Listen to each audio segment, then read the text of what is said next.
Hey, everybody. Good afternoon. So it is February 3rd, 2025, and it is the end of week 2 of season 2 of the BrokeFish Poker League. And we're going to reveal the prizes that people have won. Because remember, every week the top 3 people in the league are getting prizes, which is pretty awesome. But first, let's talk a little bit about some of the things that are going on in the poker world with a couple of updates on poker news. So Corona and tequila at the poker room. So I know a lot of people, they like to sit down and they like to, when they win a big pot, they want to celebrate. They buy the whole table around of tequila shots and stuff like that.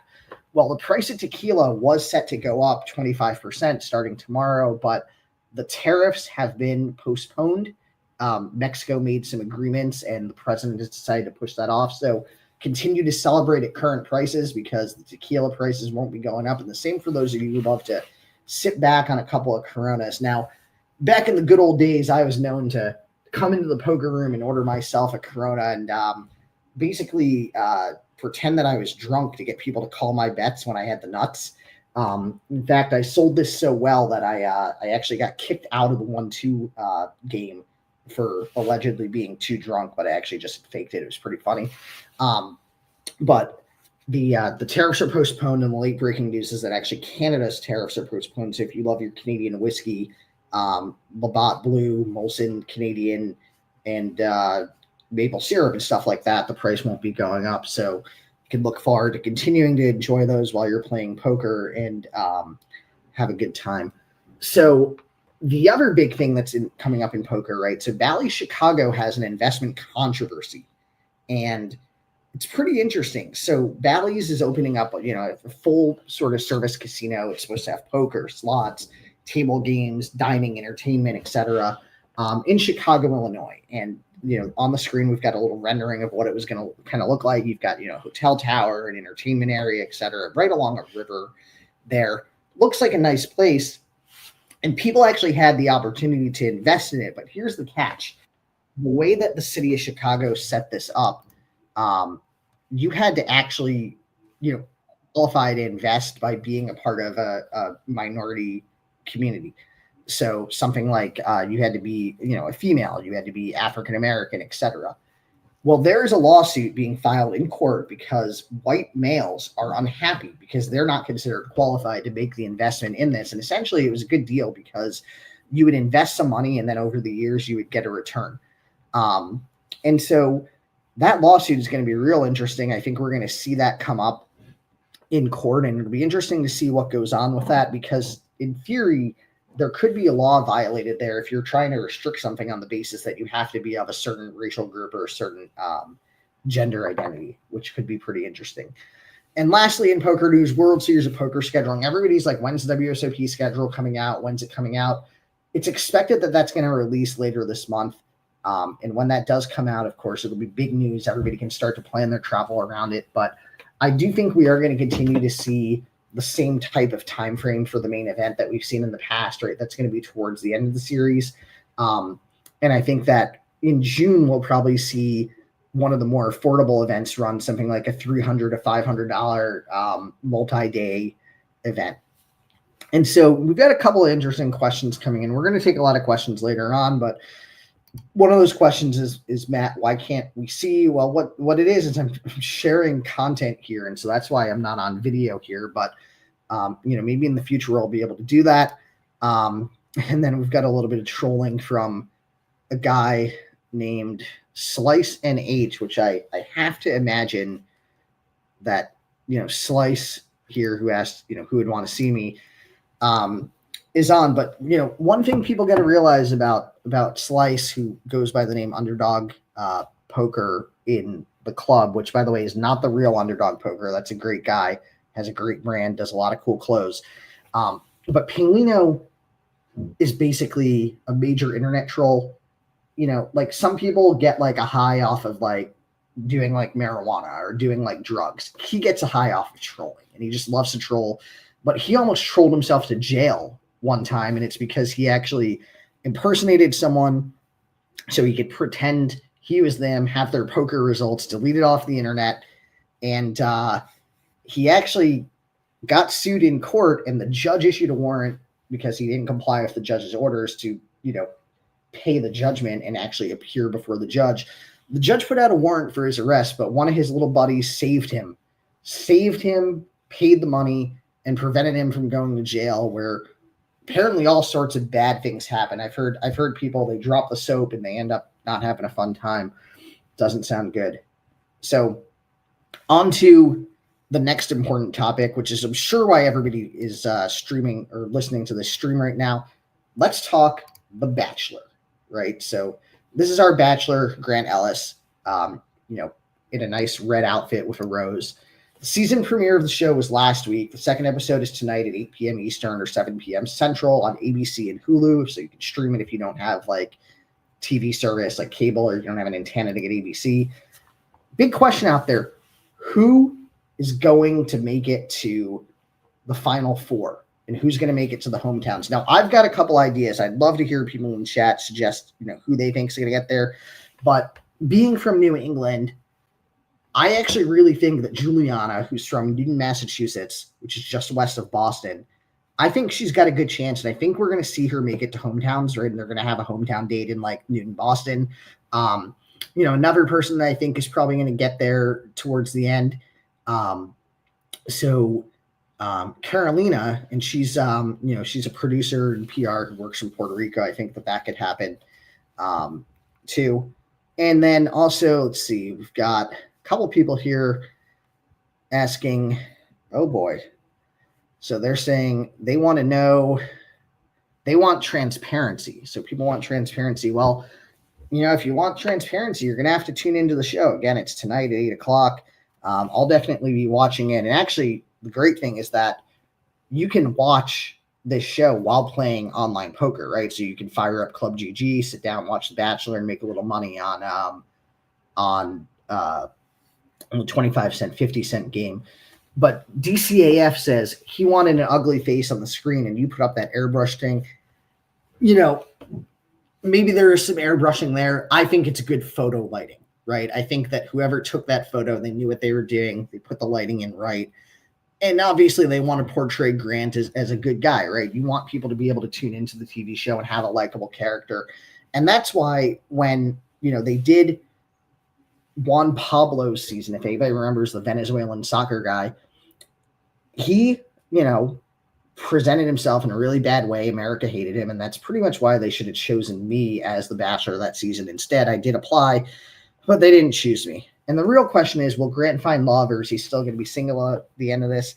I don't know. It could be very tough. As people who have watched the show know, it's a very accelerated process. You're going from meeting someone to potentially getting engaged in a period of about 6 to 7 weeks. And that's way faster than most people will meet someone and get engaged, right? I know people that they've been dating their girlfriend or boyfriend for like 5 years, 6 years, and they're still not engaged, right? Some people will date for 10 years and they'll never get engaged. But on The Bachelor, it's accelerated. Paulino, Grant loves grape soda.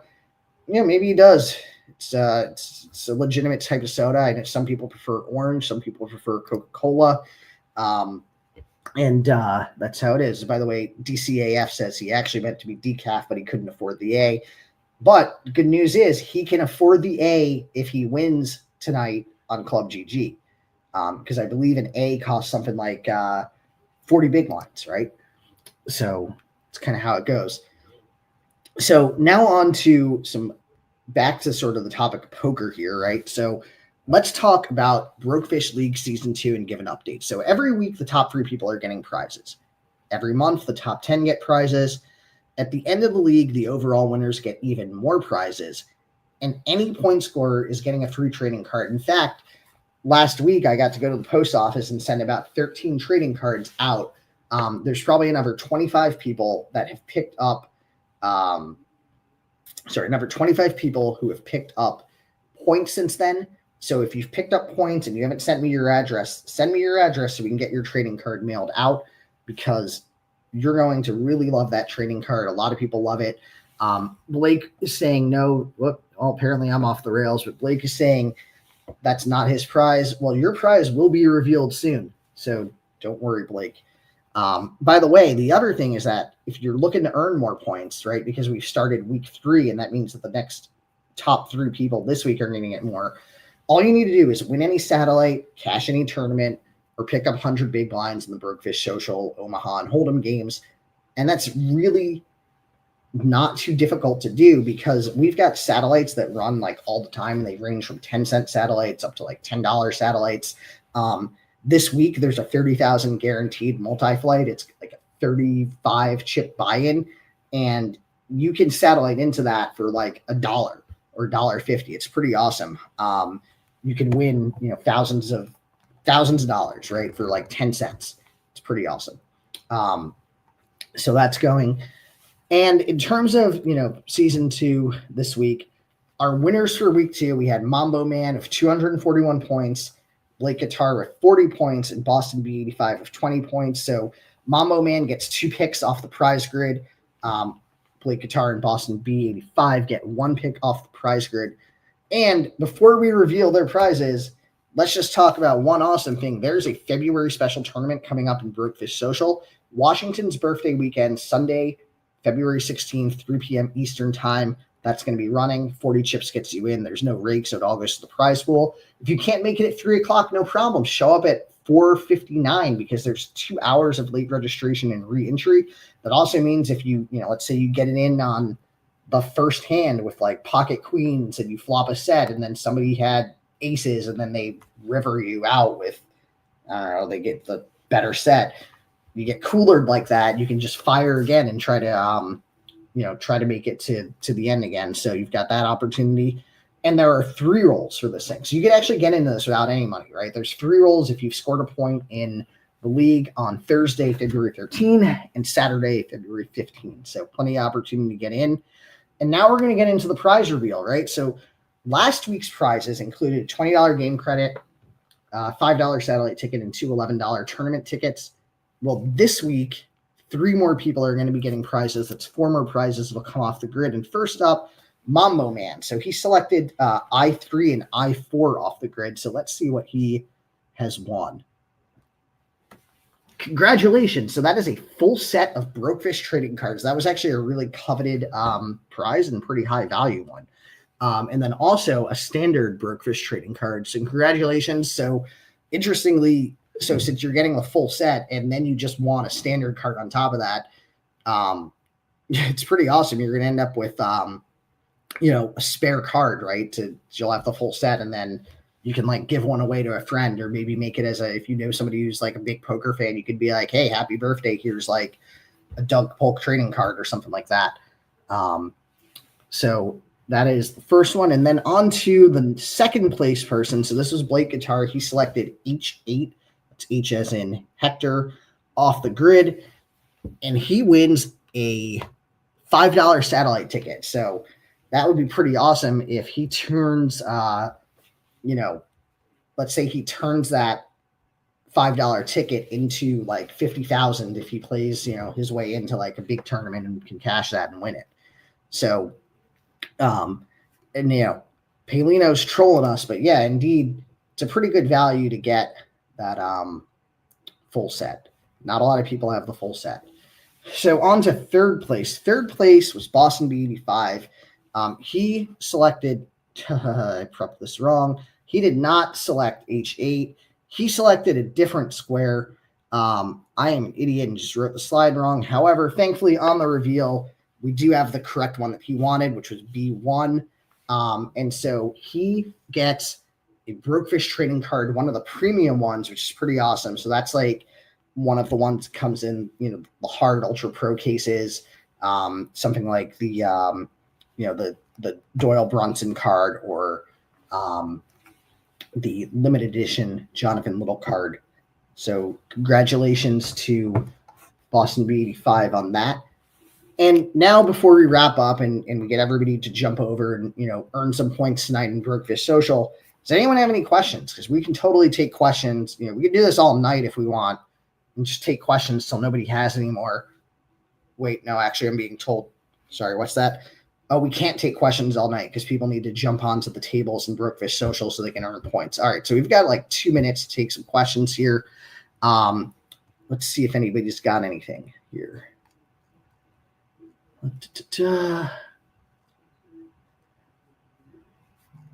Oh, wow. All right, so there's a question of who did Paolino impersonate? Well, he impersonated me. And then who sued him in Hendon in court? That was also me, by the way. And I won that case in court. And for those who are saying, tell the sue the guy story, right?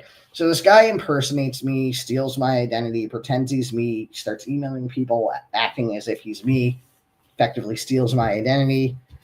Instead of doing the smart thing and just like being like, look, I was trying to troll, I'm sorry, he doubles down on it. So getting sued in court pretty much is what happened to him. And the judge was actually very displeased with his conduct. The defendant failed to obey the orders of the court, actually repeatedly failed to obey the orders of the court. And so the judge said, oh, you know what, I'm going to issue a warrant. Basically, now the warrant's not like, the cops are not showing up at your door armed with like assault rifles and breaking the door down to like haul you off to jail, right? It's more of a warrant to say, all right, this person's wanted, to bring them before the court so they can like answer to justice. So if they happened to like come across him, or if, I happened to hear he was playing poker in Manchester, I might just tip someone off that there's a wanted person there. If that happened, then he would get picked up and brought to essentially not like jail, but more of like a holding facility where they hold him until such a point as he can appear before the judge and then explain to the judge why he failed to obey the orders of the court. Now, Paolino is saying they didn't issue a warrant. I have the documents from the court that actually have the judge's order to issue a warrant on it. The only reason he didn't get picked up is that one of his buddies paid the money that he owed for him, which therefore resulted in the warrant being canceled before it was executed. So good question here from Decaf. Anyone driving down to Balmer for the WSOP? So for those that are unaware, they have a WSOP circuit event taking place at Horseshoe in Balmer. And what's going on there is that you've got all sorts of events. They range in there's like a main event, there's like smaller events. I think there's a couple of 2 days. There is a ladies event. I will not be playing it. So just to clarify that, because every single time I mention the ladies event is happening, somebody's like, oh, are you playing it? No, I will not be playing the ladies event. However, there are some women that are in the Facebook group who probably are going to play. Some of them might be selling action. So if you're like a guy looking to be like, oh, I want to make some money in the ladies event, see if they're selling action and just be like, yeah, I'll take 10% of you. And then if that woman wins, then you make some money too. And you don't look like a complete jackass for sitting in the ladies event as a man. So you can make money without looking like a douche. It's perfect. So we got a question here about, and also just for those who haven't been there, right? So Horseshoe in Baltimore, pretty nice place. Their poker room, I feel like, is not as great as the one that's at Live, which is not too far down. Live is out in the suburb. It's in, I want to say Hanover, Maryland, which is in Anne Arundel County. It's actually very close to a pretty large shopping mall and shopping center. Like it's literally like you walk out the mall, like the mall food court, and then you walk out and you're at the casino. So it's a pretty good place to go try playing some poker. And I'm sure that there's going to be other tournaments running at Live. So like if you're down there and you're like, oh, I don't want to play this WSOP circuit event, but you want to try something else, there's always Live. Also, you can reasonably drive from Baltimore to the Washington, D.C. area. And like, if assuming there's not like ridiculous traffic, something like 45 minutes to like an hour. So MGM National Harbor also runs some great poker tournaments, and that happens too. So we had a question of what is the worst thing that could happen to him in prison? Well, they say jail is not a fun place. I've heard stories of everything from guy getting essentially murdered by, a stabbing with like somebody taking like a plastic spoon, melting it down into like a sharp object. So there's that.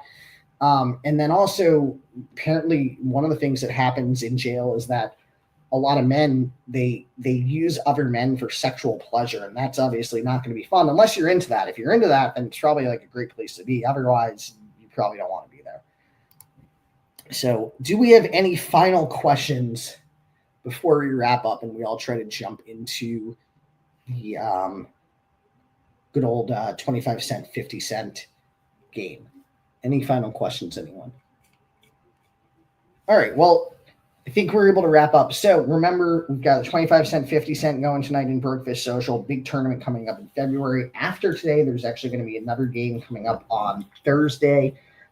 Micro Stakes is going to be running, I think, on Fridays now. So that's the 5-cent, 10-cent game, more affordable for some people. And it actually gets quite deep. I think we've seen people sitting with like 2,500 big blinds at the Micro Stakes Omaha table. So that'll be happening. And if you're not in the club, look for BrokeFish Poker on Facebook, and somebody can get you the information on how to join. So it's been a pleasure hosting this weekly update. Probably we'll be back next week to talk about week 3. Maybe somebody will be skilled enough to earn more points than Cody this week, because that guy smashed, right? He was like ahead by 200 points. So everybody else either just really sucks or he's really good. And hopefully somebody will give him a run. You know, it'd be nice to see maybe a more competitive circumstance for like first place. Maybe Cody only wins by 5 points and not 200 this week. But the only way you're going to win is if you start scoring points. So you've got to be playing tournaments, winning satellites, and picking up points in the cash game. So I'll see you all at the tables, and everybody have a good day.